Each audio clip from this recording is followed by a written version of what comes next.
There's nobody that has been here that will say that they have not at one point or the other not felt like, oh, am I sure I didn't make a mistake coming here? I got on that shift that day, and it's a night shift. And people, those that do day shift, they just leave things for the night shift people that because they believe you're just coming there will be not so much things to do. So they just came, and then there's this woman that we entered the ward, and then everyone was stinky, and then we're like, what is smelling? So myself and the lady that were on the ship together were checking and looking for where is this smell coming from? Then we saw the woman, and when we saw the woman, oh my God, we're like, why would they leave this woman like this? We cleaned that night. You clean poo. And that night I was like, Kai. Shebi no re Oluwa. Shebi no re Oluwa. I was like, and I was telling the lady that we were together that if a prophet had told me in Nigeria that Samuel Shitu you would do this, I would tell that prophet that you are saying nonsense. I think that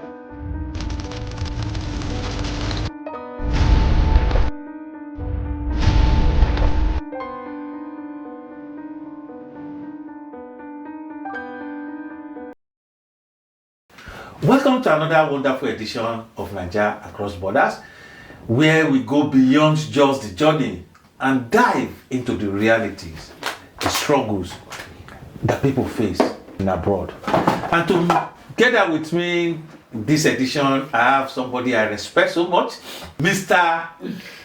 Samuel Shitu. Welcome to Naija Across Borders. Thank you so much. Yeah, Yoruba will say Agbeyeje.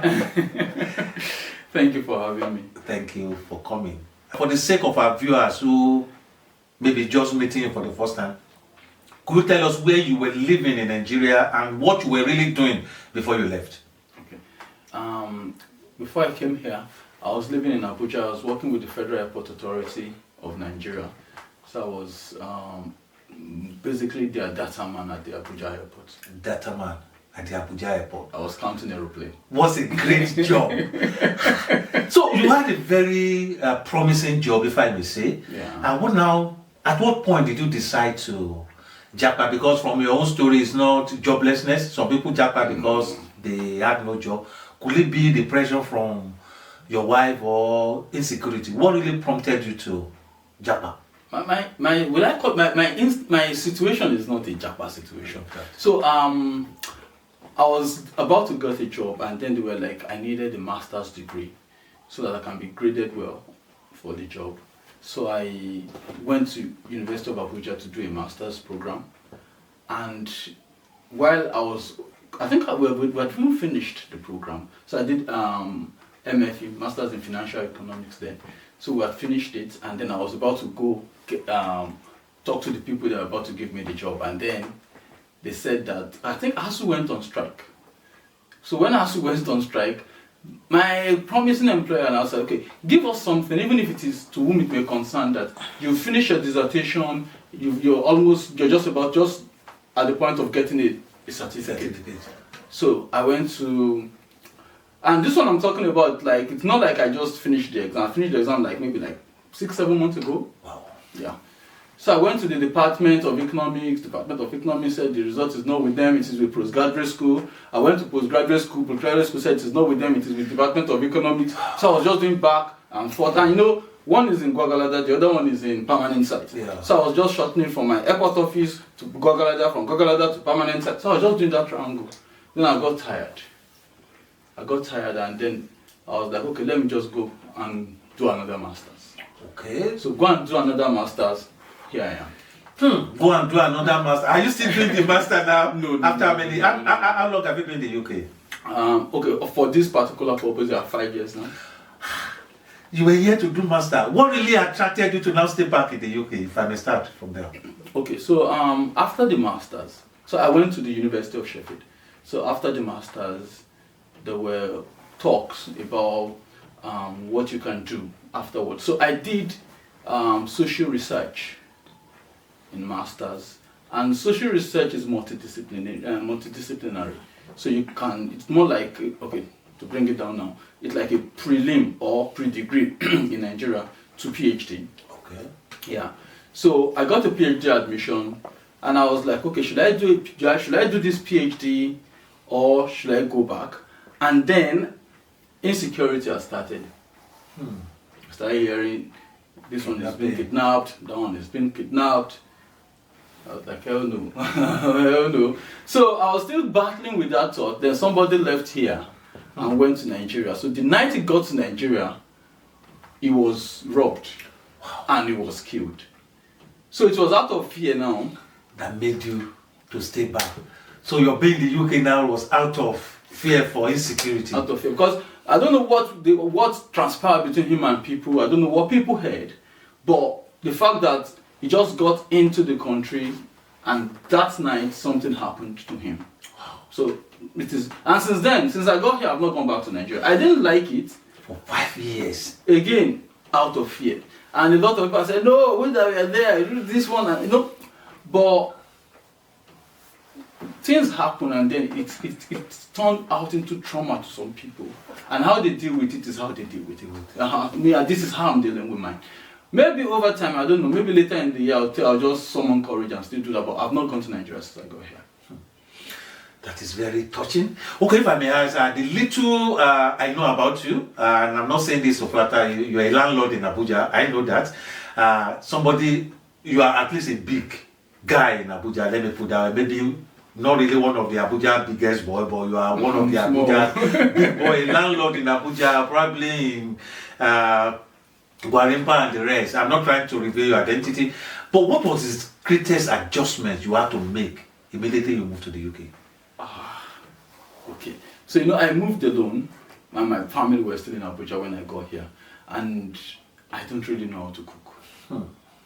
So let's say I was like on maybe an estimate now. Let's say maybe my waist was 32, for instance, before I got here, and 2 months later, my waist was like 28. Wow! So I had shrunk.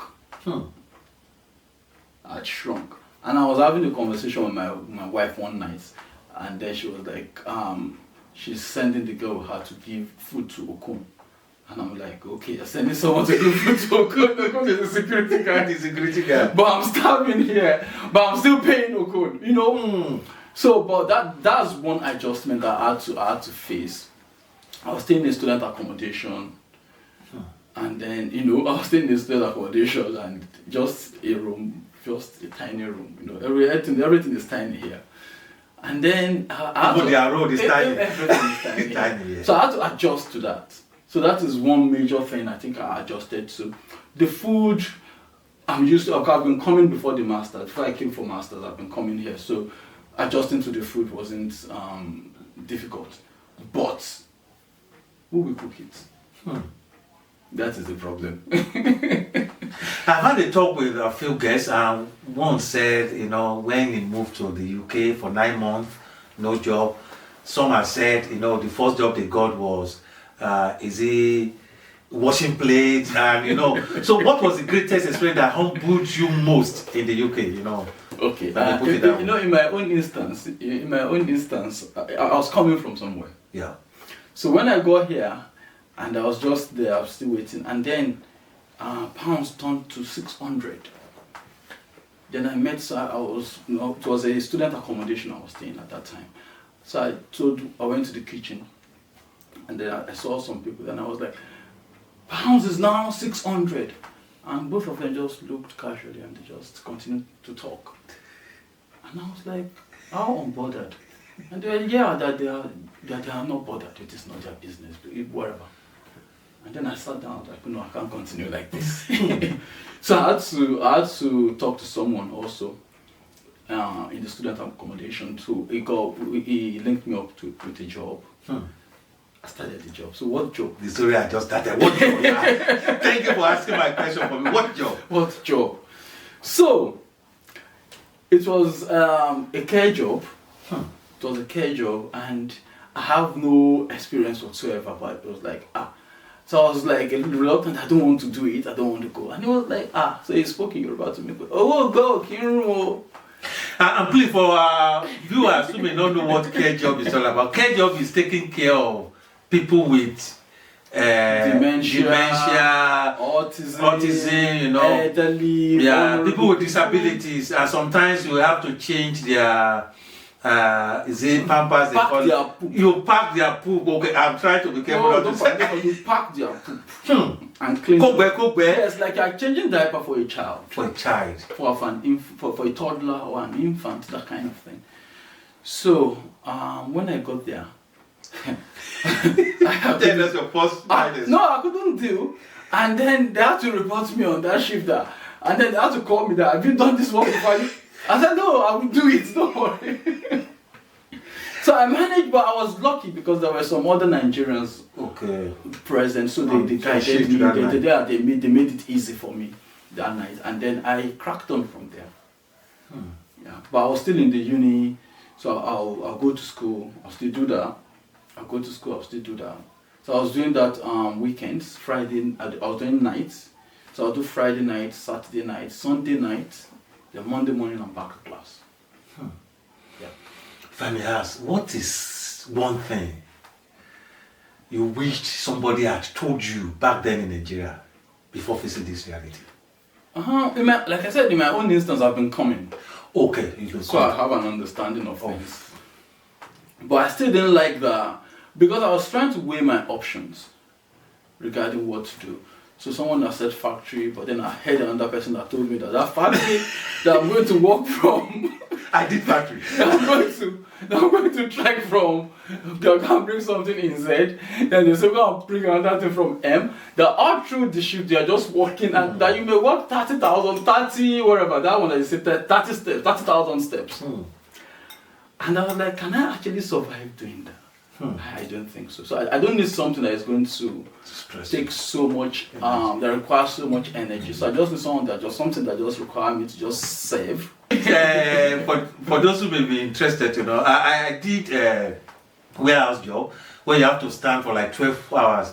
I'll get back home, my back will be aching. So those are part of the experiences of Nigerians. I never did that. I heard that. In fact, that my friend was like that. When he gets home, that the wife will have to probably massage his leg with hot water. And I'm like, my wife was not even here at the time, so there's no way I could have. Okay, at what point did things begin to get better? Let me put it that way. So that we don't just tell this sad story, because you look fresh. I know little about you. He's a landlord in the UK already. We'll get there. So at what point? After my masters, so I got a job with Springer Nature, and then I took it. That was the first one, and then it went from there. Begin to get better. Yeah. Thank God for God. Okay, if I may ask. Yeah, thank God for God. And I need a blunt answer. Okay. Is UK overrated? It depends on contest now. I won't want to say yes. Are you afraid of the king? Is UK overrated? I think I would prefer a yes or no answer. A yes or no? Yeah. It is not overrated. It is not overrated. Okay, why did you say so? Okay. Now, someone had worked under me last year, and she's British. So I'm supposed to grade her, and I graded her well. I graded her very well, so I'd expected her to probably continue on the job.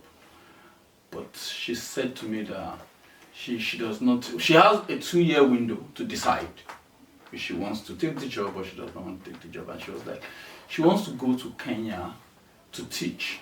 That is outside what she's done with me. That she wants to go to Kenya to teach and see if she's going to enjoy that. If she enjoys that, she'll just stay in Kenya. But if she does not enjoy it, she'll come back and take this job. And then I thought about Nigeria. Let's say someone that just finished uni and the person is coming to serve, let's say in farm. Yeah. And someone is saying, we are retaining you in farm. That person will go to church and do testimony that, I've been retained.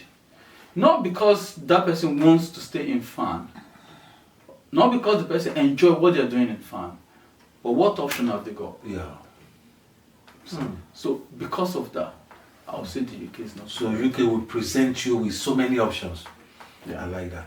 This is Naija Across Borders, where we go beyond just the journey and dive into the reality. And our mission on this podcast is not to discourage anybody from coming to the UK or encourage anybody. We just want to present you with the reality so that you make up your decision. And from the story so far, yeah, it was rough at the beginning. Yeah. But now, yesterday it was a different thing, but today it is a different thing.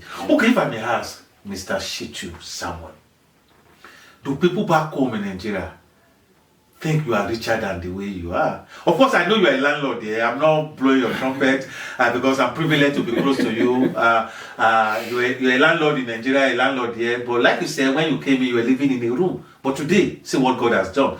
But do people back home still believe this guy is richer than the reality of your pulse here in the UK? That would be difficult for me to answer, and the reason is because most of the I'm very private. Okay. I'm very private. So the majority of the people, they don't even know what. In fact, there's sometimes some of my colleagues in FAN that came here, so they post things, but I'd been here before them and I don't post anything. So someone had to ask me, Shitu, are you suffering? You understand? So it is. I can't really answer that because you don't really know me so much. Even when I was in FAN, people just see me with my native attire, my cap, and then I just do my thing quietly. So you can't really place it. Does he have money? Does he not have money? So even here, also right now, they can't still place it. Does he have money? Does he not have money? But when I need to spend money, I try manage to spend money. Of course, I know you are not stingy. In case you know, it's the president of the men's fellowship of the church out there. That is Redeemed Christian Church of God Grace Assembly. So he's a man I know very well, and I'm not trying to expose him.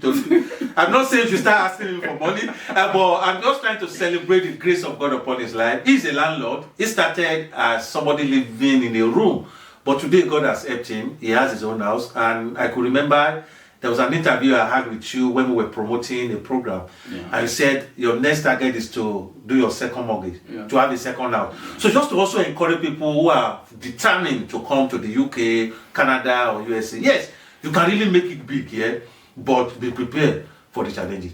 Mr. Shitu, back to you. Okay. You are a Christian, like I just said, president of Men's Fellowship of a branch of Redeemed Christian Church of God, and because I know the church, you will attend the church, it's a big church. And for you, as a young guy becoming the president, they might have seen something great in you. But I want to ask, is Christianity back home in Nigeria and Christianity here in the UK, are they on the same level? If I may ask, which one do you prefer? It is easier to be a Christian here than, in my own experience, than to be a Christian in Nigeria. And I'll tell you why. Go ahead, please. Okay, with my kind of job, I'm trying to be careful now. So with my kind of job, I give contracts to people. And when I give contract to people, I know that the highest I can get from that contract, no matter the amount, £500,000, whatever, is okay, we're working together. You're not even getting the thank you. They'll deliver what they need to deliver. I'll push them to deliver what they need to deliver, and that's it. That's all. We shake hands, bye, and that's it. Okay. But am I content? Yes, I'm content. But in Nigeria, because you know that probably you're giving out a contract of 2 billion to someone. I don't know if it is by design, I don't know if it is by orientation, I don't know. But because you're giving a contract of 2 billion to someone, like, I'll give a contract of 2 billion to this guy. I can't come and prostrate himself and say thank you. Thank you. Or to come and him too, people will tell him, someone give you this kind of contract, you just go and tell him thank you with mouth. And then they won't give you, that kind of thing. So, that kind of temptation is already out of the way here. You're just doing your job, you're doing your job. The system works better. That's why I said this. That's one reason why I said this. You won't be tempted to start to compromise your faith where you're not supposed to look. So that is one. Another reason why I say it is easier to be a Christian here is, see, Solomon said something that, God, please make me not to be so hungry that I'll go and steal, and then your name will be put to shame. Then he went further and said, don't give me so much riches also that I'll say, who are you, Who are you, God? Now, looking at the first part of that statement, there are people in Nigeria that really, really want to do well, they really want to work, they really want to, a lot of things. But they don't even have a job. Not there. They don't have a job. They've tried, they've tried a lot of things, but they still haven't gotten a job. But here, as long as you don't want to fold your hands, and you are here legally, you will work, you will eat. you will feed.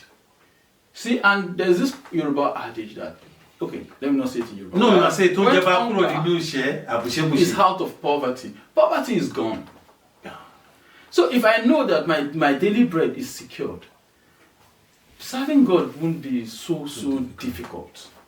So that, according to my opinion, I think, I would say it is easier to serve God. And I think I want to agree with you. Let me come in here. Also, I do tell people that if you're in the UK, yes, the beginning may be tough. But once you are a bit stabilized, that is if you are here legally. Yeah. Food, like we said, may not be a prayer point. No, then if you have children who are, especially primary or secondary school, you don't need to. School fees is not a prayer point. And many people back home in Nigeria, if food and taking care of their children could be taken, Nigeria will be contented, Exactly. Especially here too, you don't need to pray for life. There's some basic amenities that are in place. Yeah. That is not to encourage you to Japa. There's no place like that. Okay, back to you, Mr. Shitu. And let me ask this question. Enjoyment is different from fulfillment. Yeah. That's Are you fulfilled in the UK with the kind of job you are doing now? Is that your passion? Is that your vision? I am fulfilled, really, because when I think about it, when I look at where I'm coming from and where I am now,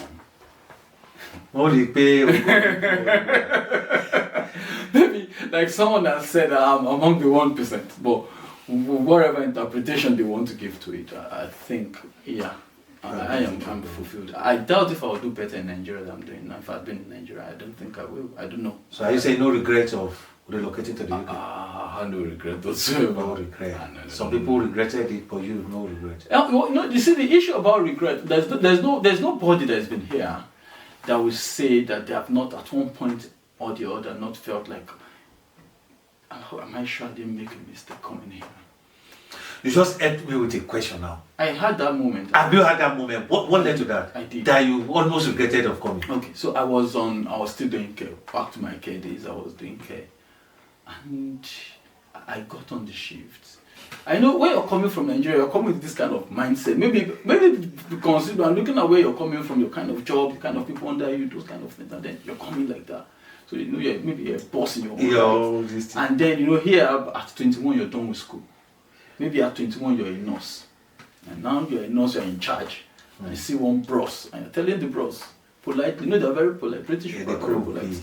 And they're telling you politely, no, this is what you need to do. And you're like, this small girl, this small, It's not up to the age of our last month. So I got on that shift that day, and it's a night shift. And people, those that do day shift, they just leave things for the night shift people because they believe you're just coming there will be not so much things to do.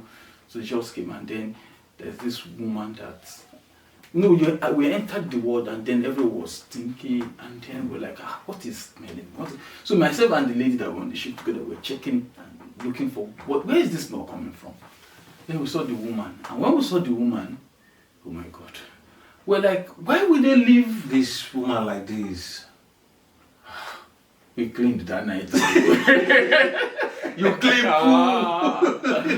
And that night I was like, Kai. Shemi no I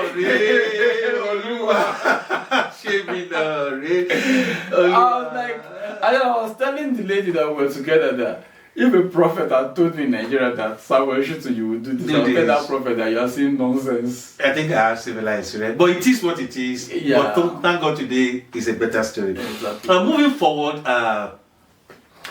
if somebody wants to relocate now, maybe if you permit to use the word Japa, maybe a friend, a brother, and he plays a call to you that, Egbon, what would be your advice? Talk to the person now. Well, the first thing I'll ask the person is, what is your plan? I just want to escape this hardship in Nigeria. You can't escape hardship. If you're coming to escape hardship, you're coming to embrace. You don't escape hardship because you just want to run away. You escape hardship because you have a plan.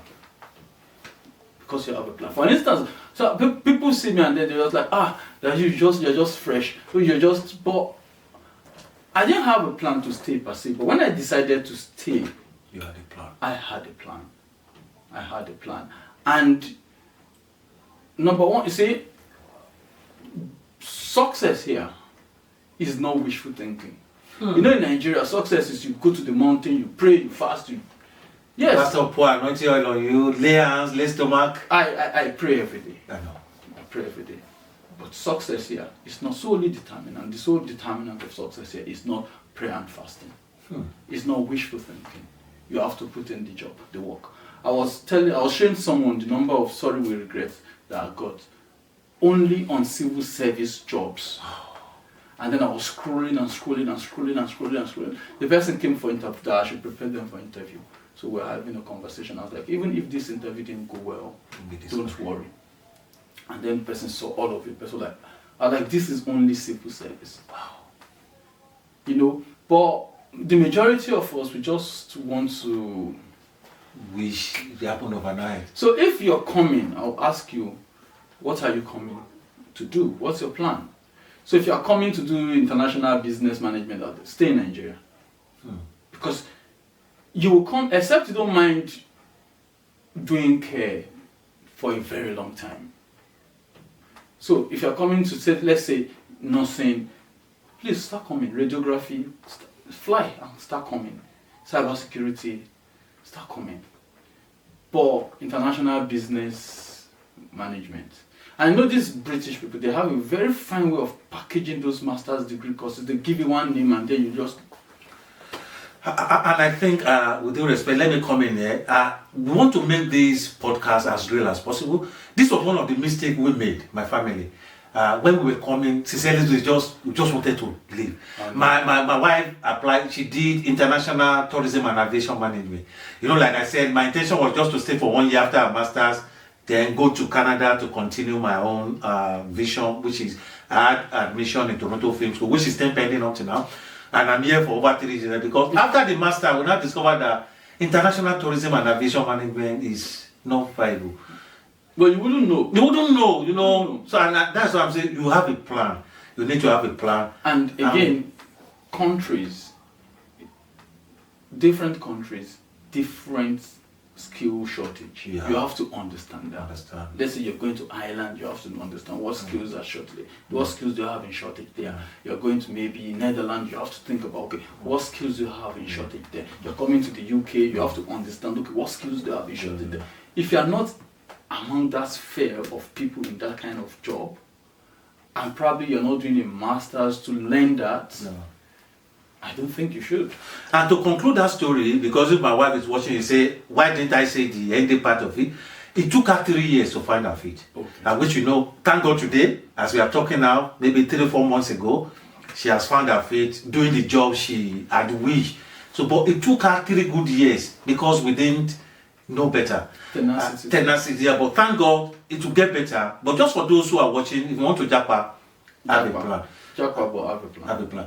Is there anything you miss so much about Nigeria? What would that be? I didn't miss anything. You didn't miss anything? Your family is here with you now? My family is here, my parents, everyone will come. Okay, they come at ways. So what am I missing then? You don't miss Nigerian food? Nigerian food is here, Food Emporium, cook Nigerian food.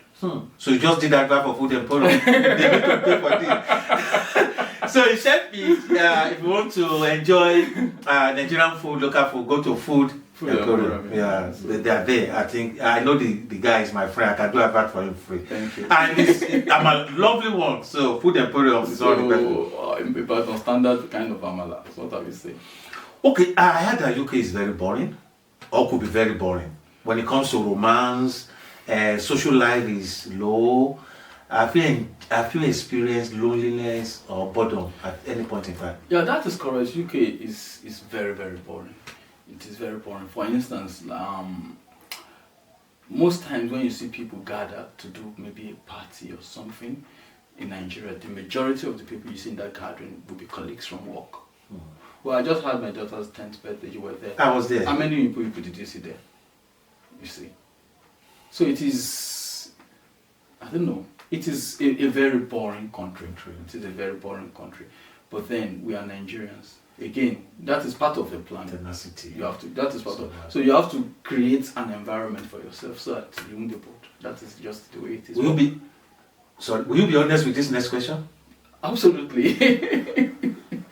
I saw on Facebook one day somebody was complaining UK loneliness, congee, and I've had an encounter with you person as master of ceremony, which I've been to some event, either couples night, and people talk.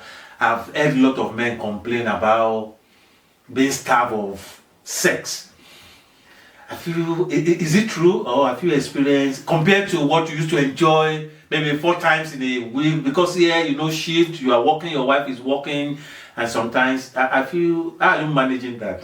Well, like I said, all of these things are relative. I won't say yes to that. I won't agree to that. Okay, but are people going through that? People do. Okay. People do. Yeah, people do. But for you? But for me, it is not the case. Now, maybe because of my flexibility with work, or flexible, how flexible your job is. Yeah, maybe because of that. But it is not the case in my own instance. I think the issue is when you have a lot going on to do. For instance, you still have school fees to pay, meaning you don't have the luxury of not working so much. But once you've gone out of that phase, I don't want to think you should still be caught in that sphere. Okay. What are the 3 things you think UK does better than Nigeria? Security. 1, security. Okay, security is the personal safety. Will I categorize financial stability as part of security? I think you can put it that way. Okay. So if I'm categorizing it under security, so it will be financial security, personal safety-wise security, and a system that will work for you. I love that. So those 3 things. I'm going out. The other time I got home at past 1 a.m. and then I was walking on my street. I wasn't scared for 1 minute. Yeah. I wasn't scared. I was just. I think it has even happened to me several times. I travel Aberdeen. Sometimes I return 2 a.m. Especially when I was living in S1. My place is like 10 minutes trek from the train station. I've arrived like 2 a.m. I would just trek. Nobody. So you're not praying that where's my bathroom? My bathroom. Yeah, that is not part of your prayer point. So, and the safety bit we can't flag that enough. Like I was at a gathering during the Boss Evaluation Center of Excellence in 2024 in London, and the minister was there also. So while the minister was talking about his bit, it was like, okay, all of you guys, your research had let me understand that most of the time people are safe on public transport. Yeah. But he does not want people to be safe most of the time on public transport. He wants people to be safe all of the time. All of the time. On public transport. So you can't quantify that. You can't quantify that. Okay, let's move to a question similar to that. What are the 3 things you think if Nigeria should get right or should fix? 1, it will discourage people from Japa, then also to encourage people, because the truth remains, if Nigeria is better, many people may want to go back home. So what are the 3 things you feel if will peradventure a senior government official or the next president of Nigeria is watching this show, that if Nigeria should fix, we discourage people from leaving Nigeria, we encourage people from coming back home, people like you that for over 5 years you've not stepped, I think even for visiting. What are the 3 things? Security. 1. And then, again, it still goes down this circle that I just mentioned in the UK now. Security. Then if I know that okay, I have the tenacity to deliver something. I have the capacity. I have the strength, intellectual strength, physical strength to deliver something, and I know that I will be given the opportunity to prove myself to get it. You know, in Nigeria, as small as FAN was, I don't know what the issue is now, but back in the day when I got into FAN is not among the top 10 government parastatals in Nigeria. So imagine that level of where it is, where you can't just probably apply and get a job. Somebody must bring you. Yeah. But that is not happening here. I work in the civil service. That does not happen here. No. It does not happen here. So you employ based on your competence. Yeah, employ based on your competence. So if that is plausible in Nigeria, sincerely, a lot of people will go back because they know they've acquired so much knowledge, they've learned so much, they have a lot to deliver. So that's two. Yeah. What's the third one? Someone said justice. Yes. Maybe I should borrow you that. Please. I have the reason. Yes, please. So I was driving my younger brother's car one day. You know that airport road, the one that has a lot of bump. Yeah, in Abuja. After Jabi. Yeah, after Jabi. After Jabi, as if you're going to the airport. That bumpy road. That Before bumpy you road. take on that express road. Yeah, another place. So there were these people there, and then they were like, stop, and then I stopped, and then it was like, you cannot go, and I was like, okay, why?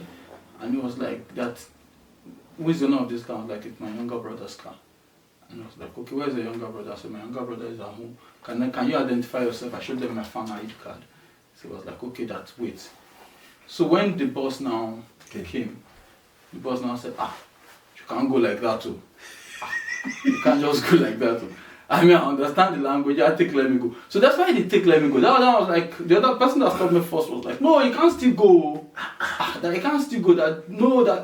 This one that is working in FAN. And then I was like, if I said, okay, I'm not even giving anything again. Sincerely, I will pay more You will pay more than. I've been a victim as well. I will pay more than. So, does that make sense? It doesn't.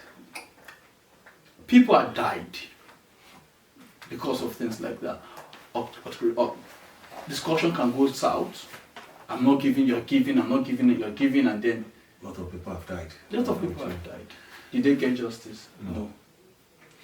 And like the guys said, if justice is in place, it will definitely correct the It will correct a lot of things. Insecurity, It will correct the corruption, a lot. Because when there is repercussions for your when you know, here, if you feel cheated, you know, okay, fine, I can fight it. Fight it. And you know you'll get justice for that. If your case is no matter how long it takes, you know you will get it. So if people know that if I feel cheated, if I do a business transaction with you and I feel cheated, I know there's a justice, there's a system that can fight for me to get justice.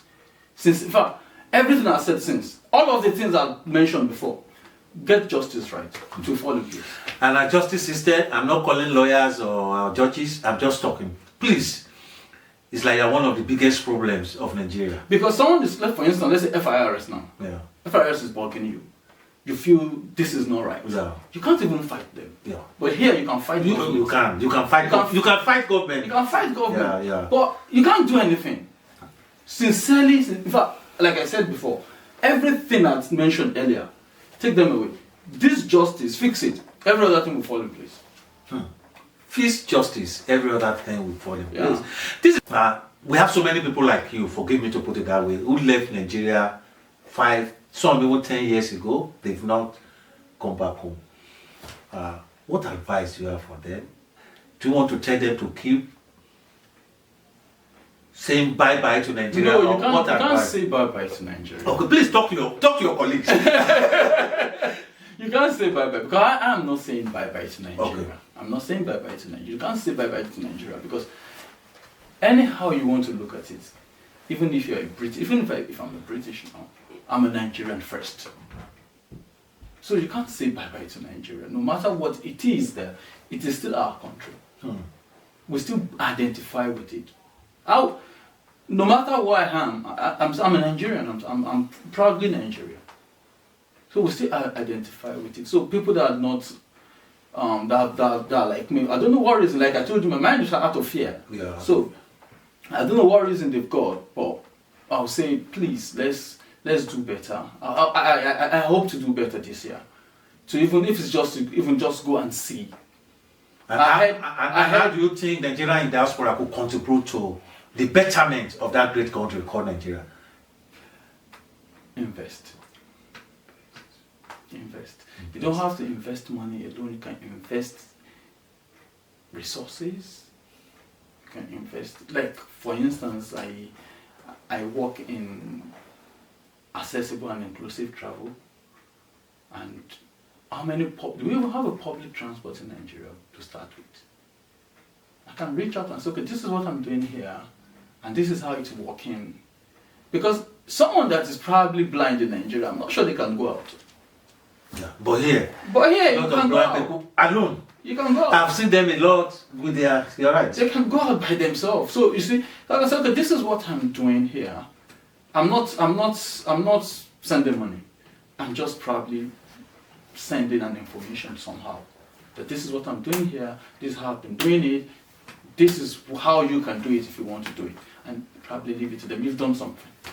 Okay, my second to the last question. What has been your proudest achievement since you came to the UK?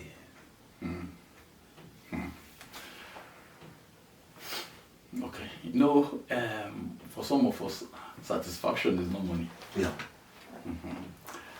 So, in my line of work, there's this Japanese delegate that are coming. London transport system is one of the most complex in the world. It is. So they're coming from Japan to understand how it's working and how they can improve theirs. And because of my line of job, so I had to be present in that meeting to tell them what to do. And I'm like, so I had to present actually. I had to present out there. I love your job. And You have a good job. And then I was like, I'm not even a British yet, and then I'm actually here on behalf of the Crown, because I'm actually working for the Crown, so I felt proud. I love that. And I'm proud of you. And I believe Nigerians watching this are proud of you. And I feel like asking this question, even though I said the last question, as a men fellowship leader, a leader would like, marriages are breaking in the UK. Absolutely. Maybe not just in the, but far worse than what is happening back home. Yeah. Because of, stress and struggle. Now speak to men in diaspora. One of our guests once said adaptability. Some people are big back home, but here in the UK, myself, I wash plate. Some of us, I don't know about you, but some of us are now washing plate. Back home, like you say, you have a co who's a gate man. I have my own younger brother back home who washes my car, or used to wash my car. We have house help who normally come maybe around 8 a.m., go by 3 p.m. What? But here, my wife goes to work, I have to cook sometimes, which I was not used to. I have to wash my cars sometimes I don't want to go. So, what advice do you have for men to sustain their marriage for the sake of their children? Okay. Talk to men in diaspora. Okay. Let's go biblical now. Okay. So the Bible says that wife submit to your husband. And then it gave the man also a condition saying, husband, love your wife. Love your wife. So someone had said that the wife does night shift. And when the wife comes back from the night shift, he sees the way he sees his wife and he wasn't happy. And he had to take some trouble off her. So if you love someone, it will be easy for the person to see that you love them. And as men, really, I don't know, but I think most of the men now, sorry to our mothers, but I would say most of the men my age, I'm over 40, most of the men my age bracket were not properly raised. Were not properly raised. Because, like you said now, you wash plates. Yeah. Because you think it is necessary to do. To support this woman. To support. That is it. It is necessary to do. So how can, if you now say you don't want to do that, after all, you are the man. Most men now, we are highly unreasonable. Most men now are lazy and They unreasonable. prefer to watch Arsenal match while the wife. Are you an Arsenal fan? I'm a Chelsea fan. Okay, Chelsea fan. Lazy and unreasonable. When Adam and Eve did what they did and everything happened in the Garden of Eden. Sorry, I'm going by the No problem. It's a time. The Bible says that when God came, God is all-knowing. So meaning he knows what happened, he saw what happened, he understands what happened. But when he came, he didn't ask Eve, you this woman, I gave you a man to help. I gave you a man to do this one. You went into... He didn't talk to the woman. He spoke to the man. Wow. Because the man is supposed to be in charge. Wow. So if you are responsible to know that this thing is in your hands, it must work, then you should do what will make it work. Sincerely, women are not difficult to manage. Women are not difficult to marry. I don't want to over-drag this podcast, so some men will disagree with you. But are you saying now in summary that most of the broken marriages in the UK or in diaspora, we should blame men? No. More? Okay. No. Okay. No. Okay. But I'm just saying, because of my position in church, I'm speaking now to my brothers, speaking now to my friends, let's do our bit. Good. If you now decide to be something else, but let's do our bit. Let's be responsible. Thank you, Mr. Samuel Shitu. Thank you. The last segment of this question, which will take more than 1 minute, I will ask just 10 questions and I need direct answer. Okay. Naija or UK, or Naija or abroad, whichever I put it, food and the rest. Okay. So we'll start. Okay. I need your prompt answer. Okay. When it comes to food, which one do you prefer, Naija or abroad? Naija. Naija 1-0. Weather, Naija or abroad? Naija. 2-0. Work culture, Naija or abroad? Abroad. Abroad 2-1. Social life through parties, Naija or abroad? Naija. Naija 3-1. Family life, Naija or abroad? Naija. 4-1. Ministry, so spiritual life, since you're a church person, Naija or abroad? Abroad. Abroad. Sorry, let me break it. Nigerians, we are religious than we are Christians. But raising children, Naija or abroad? Naija. 5-2. Healthcare, Naija or abroad? So I should know the answer. Abroad. So 5-3. Life after retirement, as in where do you want to go and, That is relative, but for me, Naija. For you, Naija, that is history. And the final question on this segment. If you have to choose where feels more like home, Naija or home is home. Naija. Your home is your home. If you like, have British passport, Canadian passport, America, all of them come. So, my viewers, that is 7-3. So that means this man should be in Nigeria. What are you sitting in the UK? I'll be going to Nigeria later this year. I love that. Oh, praise God. I love that. After 5 years. And this is to you, our viewers, no matter where you are in the world. Canada, America, Australia, Dubai, UK. Don't forget your roots. No place like home. I'm proud to be in Nigeria. And this is Naija Across Borders, where we tell the stories real